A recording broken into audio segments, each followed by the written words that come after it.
Welcome to Food Fanatix. In this video, we'll be showing you how to make sweet corn with coconut milk. Boil 3 sweet corns for 15 to 20 minutes.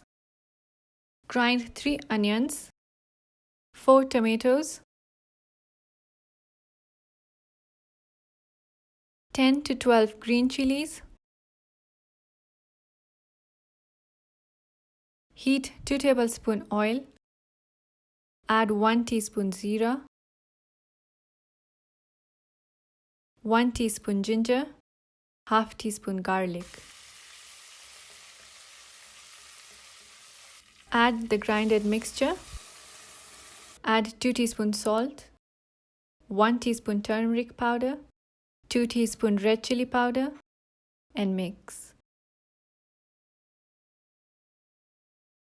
Cover and let it cook for 10 to 15 minutes. Add the sweet corn. Cover and let it cook for 10 to 15 minutes. 250 ml of coconut milk. Add 50 ml of water and mix.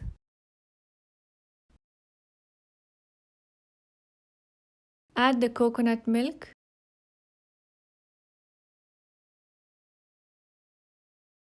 And let it cook for 10 to 15 minutes before serving.